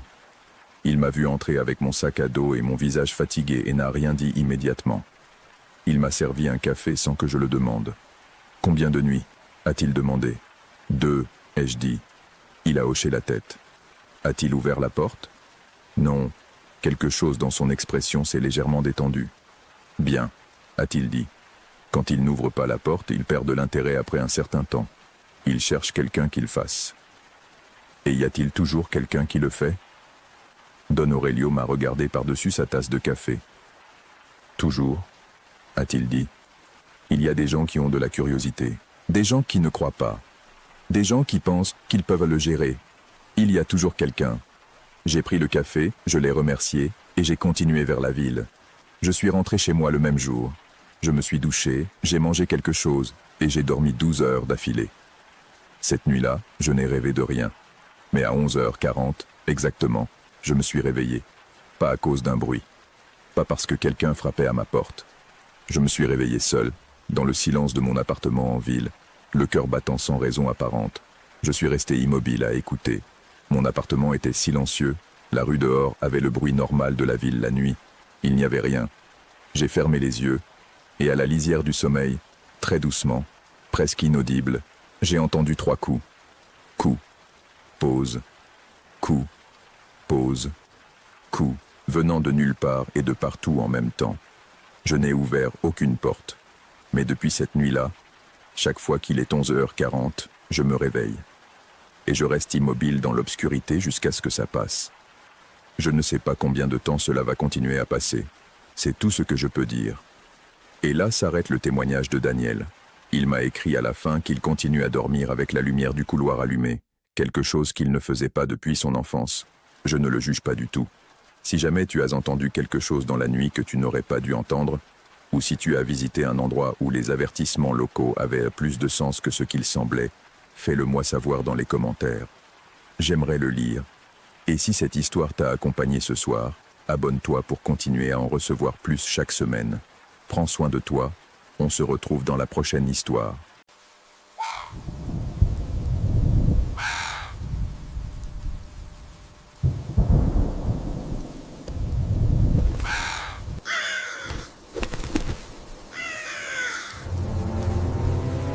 Un suiveur qui préfère rester anonyme m'a envoyé cette histoire il y a quelques jours. Il m'a dit qu'il ne l'avait jamais racontée à personne, qu'il avait pensé pendant des années que si elle était mise en mots, elle deviendrait plus réelle qu'elle ne l'était déjà. Finalement, il a décidé de l'écrire. Et j'ai décidé de la partager avec vous parce qu'il y a quelque chose dans ce récit qui se sent différent des autres, plus proche, plus difficile à ignorer. Si vous avez aussi une expérience gardée que personne n'a entendue, les commentaires sont ouverts. C'est un espace pour ça. Mais maintenant, laissez-moi vous emmener dans une vieille maison d'un village intérieur, une nuit de tempête, et un pacte que quelqu'un a signé bien avant la naissance de notre narrateur. J'avais 11 ans quand j'ai vu pour la première fois la femme du miroir. Je ne l'ai pas compris ainsi à ce moment-là. À 11 ans, on n'a pas le vocabulaire pour nommer certaines choses, et même si je l'avais, je ne suis pas sûr que cela aurait servi à quelque chose. Il y a des expériences que le langage ne peut atteindre, qui flottent quelque part entre ce qui s'est passé et ce que l'on est capable de traiter. Pendant des années, je l'ai gardé là, dans cet espace sans nom, et j'ai essayé de vivre comme si cela n'existait pas. Mais ça existe. Et ce qui s'est passé ensuite, 20 ans plus tard, m'a obligé à tout déterrer. Je m'appelle Marcos. J'ai grandi chez mes grands-parents maternels, dans un village de l'intérieur que je ne vais pas nommer, car il y a des personnes qui y vivent encore, et il ne m'appartient pas de les entraîner dans leur vie. C'était un village tranquille, de ceux où tout le monde se connaît, et où les secrets ne disparaissent pas mais deviennent une partie du paysage, si familiers qu'on finit par ne plus les voir. La maison de mes grands-parents était grande pour les normes du village. 2 étages, des murs épais en pierre, un jardin arrière où ma grand-mère cultivait des herbes et des fleurs. C'était une maison ancienne. Mon grand-père Bernardo disait qu'il avait plus de 150 ans, bien que je n'ai jamais su si c'était vrai ou si c'était le genre de choses que les vieux exagèrent pour donner du poids aux choses. Ce qui était certain, c'est que la maison avait cette qualité particulière des lieux qui ont absorbé beaucoup de temps, des craquements qui ne correspondaient à aucun mouvement, des courants d'air qui apparaissaient sans fenêtres ouvertes, une température dans certaines pièces qui n'égalait jamais le reste de la maison, peu importe combien de chauffage il y avait. Je l'aimais. Enfant, cette maison était le meilleur endroit du monde. Le miroir était dans la chambre du fond, au 2e étage. Ce n'était pas une chambre qui était utilisée régulièrement. Elle avait un lit, une vieille armoire et ce miroir qui occupait presque tout le mur opposé à la porte. C'était un miroir en pied, avec un cadre en bois sombre sculpté, avec des motifs qui, enfant, me semblaient être des fleurs, mais que, adulte, j'ai reconnu comme autre chose. Des figures entrelacées, qui pourraient être humaines si on les regardait d'une certaine manière, ou qui pourraient être autre chose si on les regardait d'une autre. Ma grand-mère Rosa avait une règle concernant cette chambre, on n'y dormait pas. Elle ne m'a jamais expliqué pourquoi. Quand je demandais, elle disait que le lit était inconfortable, que la chambre était froide, qu'il y avait de meilleurs endroits dans la maison pour se reposer. Elle avait toujours une raison différente, et aucune n'était la vraie. Je l'ai découvert une nuit d'août, quand j'avais 11 ans et que mes cousins étaient venus passer quelques jours. Nous étions 4 enfants dans une maison avec suffisamment de chambres pour tous. Mais ce soir-là, pour une raison que je ne me souviens plus, nous avons décidé qu'il serait amusant de dormir tous ensemble dans la chambre du fond. La chambre interdite. La chambre du miroir. Mes grands-parents dormaient déjà. Il était tard, près de minuit. Mes cousins se sont endormis rapidement, comme le font les enfants quand ils sont fatigués d'une journée de jeu. J'ai mis plus de temps. Je suis resté allongé dans l'obscurité, regardant le plafond, écoutant la respiration des autres. Et à un moment donné, j'ai tourné la tête et regardé le miroir. Il y avait de la lune ce soir-là, et par la fenêtre sans rideau, il y avait suffisamment de lumière pour que le miroir ne soit pas complètement noir. On pouvait voir quelque chose. Le contour de la chambre reflétait. Les formes endormies de mes cousins. Et moi, allongé, regardant. Au début, je ne voyais rien de différent. Juste le reflet normal. Mais après un certain temps, ce long et imprécis moment des nuits d'insomnie enfantine, j'ai remarqué quelque chose. Dans le reflet, la chambre avait l'air identique. Identique, mais pas tout à fait identique. C'était comme quand tu copies un dessin à la main et que tu y parviens presque. Mais il y a quelque chose dans les proportions qui ne colle pas. La chambre du miroir avait les mêmes meubles, les mêmes formes endormies, la même lumière de lune. Mais les ombres tombaient différemment. Pas dans l'angle qu'elles auraient dû, étant donné où se trouvait la fenêtre, mais depuis une autre direction, comme si dans la chambre du miroir, la lune était à un autre endroit du ciel. Et il y avait quelqu'un debout près de la porte, dans le reflet, seulement dans le reflet, une silhouette de femme, grande, complètement immobile. Je ne la voyais pas clairement parce qu'elle était dans la partie la plus sombre du reflet, mais la forme était indéniable. Quelqu'un debout près de la porte, regardant vers où j'étais allongé. J'ai tourné la tête vers la vraie porte. Il n'y avait personne. J'ai de nouveau regardé dans le miroir. La silhouette était toujours là. Ce que j'ai ressenti n'était pas exactement de la peur. Ou pas seulement de la peur.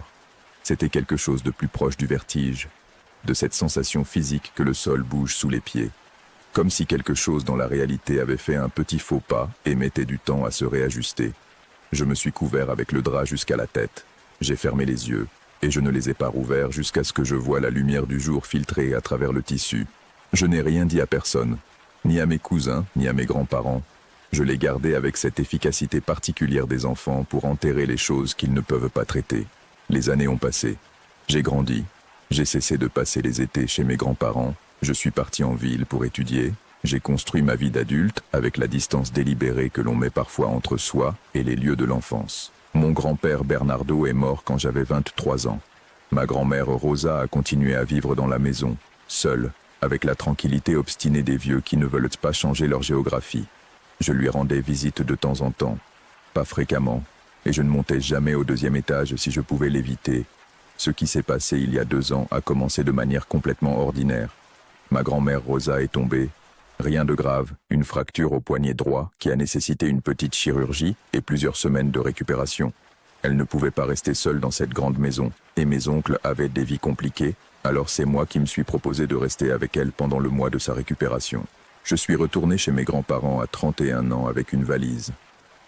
Ma grand-mère m'a installé dans ma chambre d'autrefois, au premier étage, et les premières nuits furent tranquilles.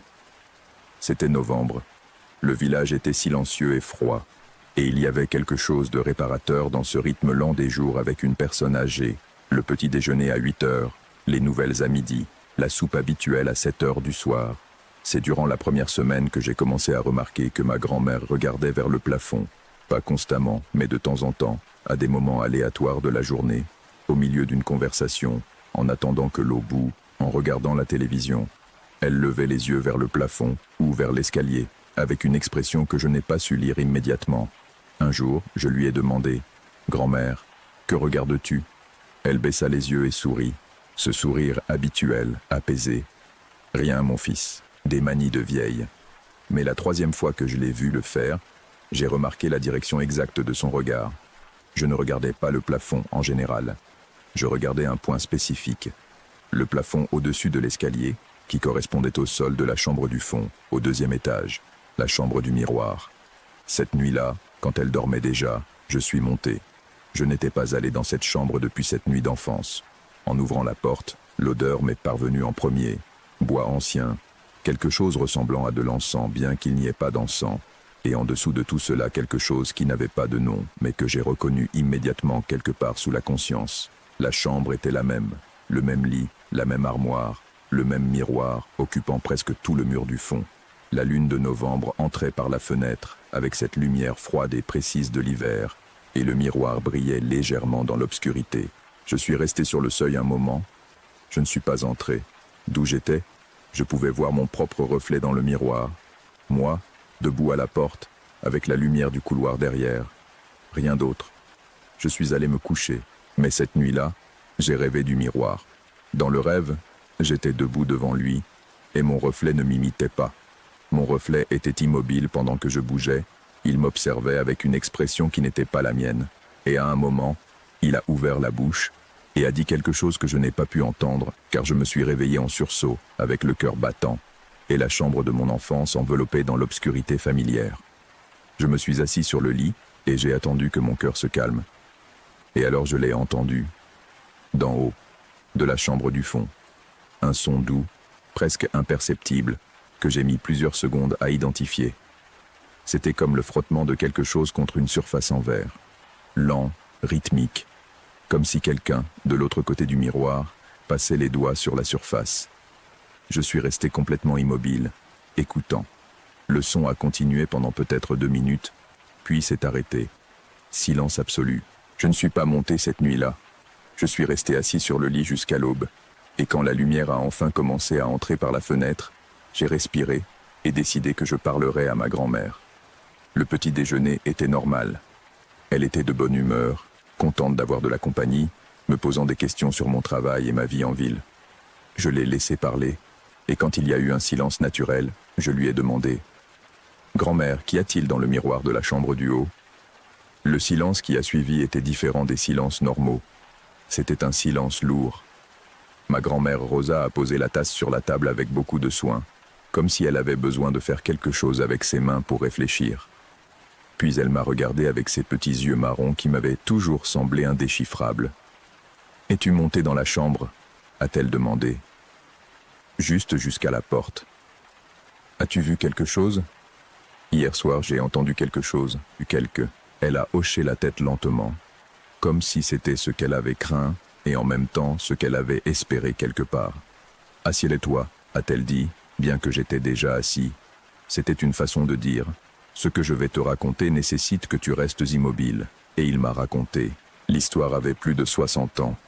Ma grand-mère l'avait gardée pendant tout ce temps.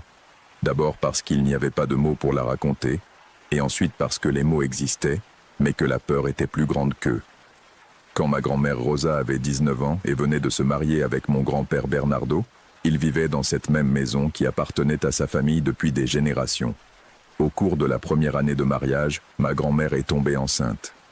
Et au 6e mois, quelque chose a mal tourné. Il n'y avait pas de médecin suffisamment proche. Il n'y avait rien de suffisamment proche. Cette nuit-là, seule avec mon grand-père dans cette maison du village, ma grand-mère a perdu le bébé. Ce qui a suivi, ce furent des mois sombres. La dépression, le silence, la distance qui s'installe parfois entre deux personnes après une perte que personne ne sait comment nommer. Et une nuit d'hiver, ma grand-mère est montée dans la chambre du fond parce que c'était la plus éloignée de la chambre de mon grand-père et qu'elle voulait pleurer sans qu'il l'entende. Elle s'est assise devant le miroir dans l'obscurité et sans aucune intention, sans aucun rituel, sans savoir ce qu'elle faisait, elle a parlé au miroir.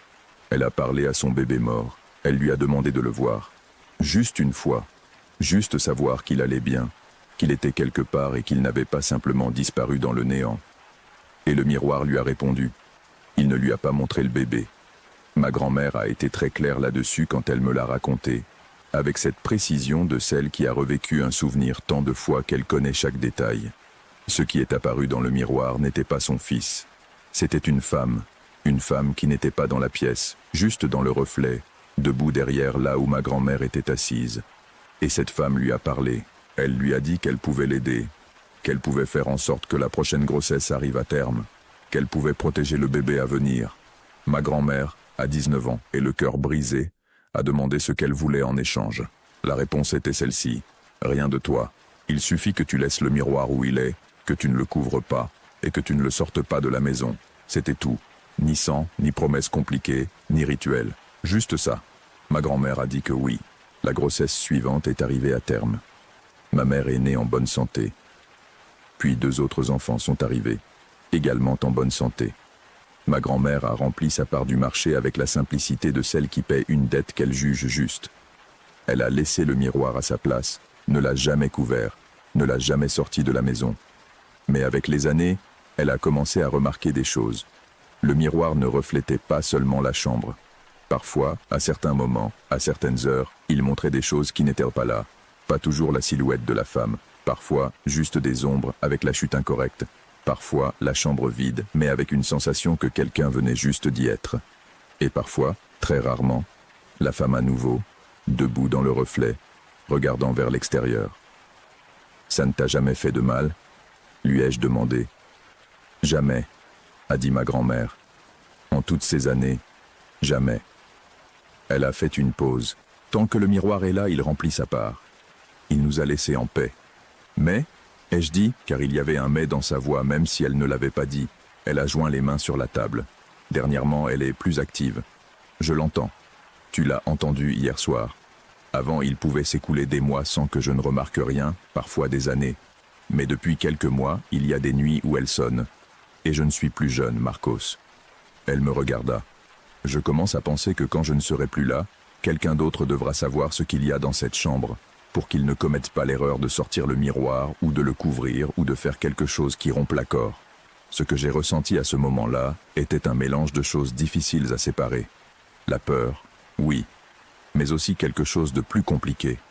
La compréhension que cette nuit d'enfance, ce que j'avais vu dans le miroir était réel, que je ne l'avais pas imaginé, que j'avais porté cette image sans nom pendant 20 ans, et il s'avérait qu'elle avait un nom, qu'elle avait une histoire, qu'elle avait un contexte. Qu'est-ce que c'est ? Demandai-je. Qu'est-ce qui vit dans ce miroir ? Ma grand-mère secoua la tête. Je ne l'ai jamais demandé.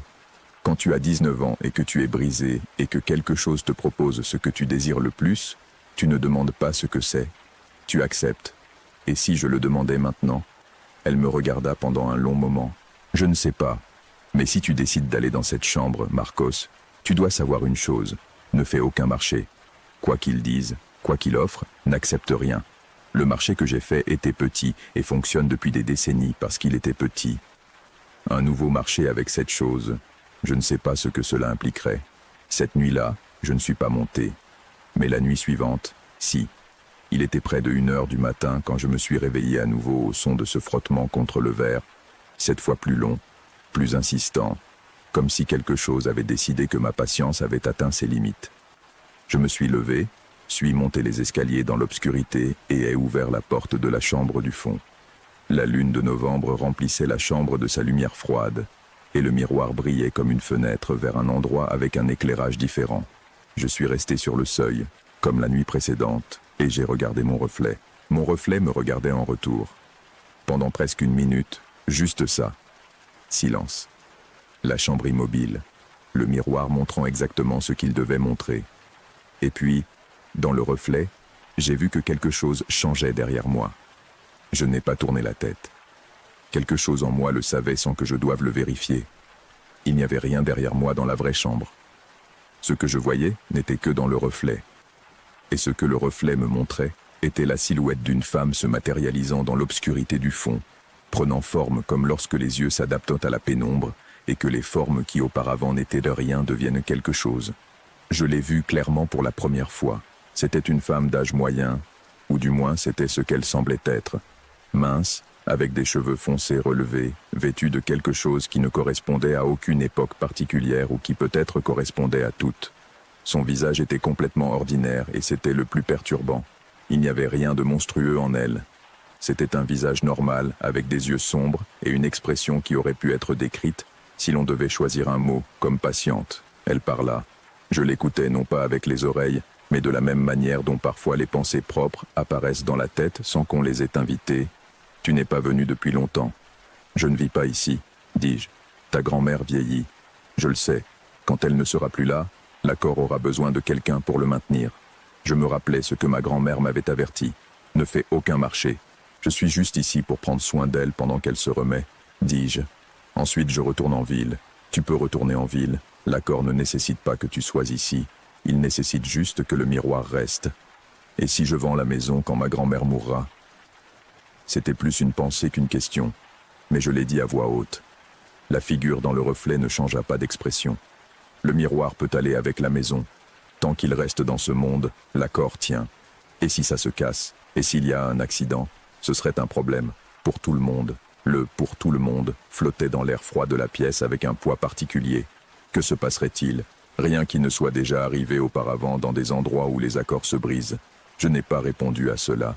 Je suis resté à regarder son reflet pendant un moment, puis j'ai posé une question que je n'avais pas prévu de poser, mais qui est sortie toute seule. « Que es-tu » Pour la première fois depuis le début de la conversation, quelque chose dans la figure changea. Pas dans son expression, mais dans la qualité de son immobilité, comme quand une personne qui feint l'indifférence tend légèrement un muscle. Je suis ce qui reste quand l'accord était suffisamment grand.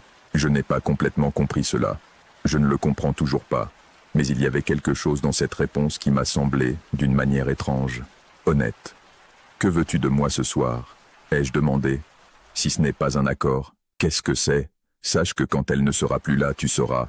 Pas pour que tu fasses quoi que ce soit, juste pour que tu saches et que tu ne commettes pas d'erreur par ignorance. » Je suis resté silencieux.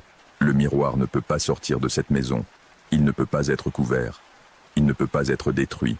Si l'une de ces trois choses se produit, l'accord est rompu, et ce que l'accord a contenu pendant 60 ans cessera de l'être. Qu'est-ce qui a été contenu? Il n'a pas répondu à cela. Toi? Ai-je insisté. Moi. Et ce qu'il y a derrière moi. Ce qu'il y a derrière moi. Je n'ai pas voulu demander ce qu'il y avait derrière elle. Il y avait quelque chose dans cette phrase qui fermait cette question d'une manière que j'ai préféré respecter. D'accord, ai-je finalement dit. Je comprends les conditions. Les acceptes-tu? Je n'accepte aucun accord, ai-je dit, me rappelant l'avertissement de ma grand-mère. Je reconnais simplement qu'ils existent et que je les ai entendus. Il y eut un silence qui se sentit comme une évaluation. C'est suffisant pour l'instant. Et la silhouette se dissipa dans le reflet avec la même gradualité avec laquelle elle était apparue. Le miroir montra à nouveau seulement la chambre vide, la lune entrant par la fenêtre, mon propre reflet debout sur le seuil de la porte. Je suis descendu, je me suis glissé dans le lit et cette fois j'ai vraiment dormi. Le reste du mois s'est écoulé sans autres incidents. Ma grand-mère s'est bien remise, elle a retrouvé le mouvement de son poignet, elle est retournée à sa routine. Nous n'avons pas beaucoup parlé du miroir. Il n'y avait pas grand-chose à dire de plus. La dernière nuit, avant de retourner en ville, elle m'a cherché dans le jardin où je fumais, et elle est restée debout à mes côtés à regarder les étoiles un moment avant de parler. « Tu as parlé avec elle ?» a-t-elle demandé. « Oui. Tu as fait un marché ?» « Non. » Ma grand-mère a hoché la tête lentement, avec quelque chose qui aurait pu être du soulagement. « Bien. » Elle a fait une pause. « Quand je partirai, la maison sera à toi. Tu n'es pas obligé d'y vivre. Mais ne la vends pas sans t'assurer que le miroir l'accompagne. Et dis à celui qui l'achète que cette chambre n'est pas utilisée, que le lit est inconfortable, qu'il fait froid. » Elle m'a regardé avec un petit sourire. Je sais combien de temps nous avons dit cela aux gens. J'ai ri. C'était un rire étrange, un peu forcé, mais réel. « Combien de temps penses-tu que cela peut encore durer ?» lui ai-je demandé. Elle a réfléchi un moment. Le temps qu'il faudra, je suppose. Il a haussé les épaules avec ce calme qui lui est propre, celui d'une personne qui a eu des décennies pour faire la paix avec quelque chose. Les accords n'ont pas de date d'expiration. Ils se maintiennent tout se rompant. Ma grand-mère Rosa est morte il y a 8 mois, tranquille, dans son lit, sans drame, comme elle avait vécu. La maison m'est revenue. Le miroir est toujours dans la chambre du fond. Je vais au village 1 fois par mois, j'ouvre la maison, je vérifie que tout va bien. Je monte au 2e étage et je jette un coup d'œil un moment dans la chambre.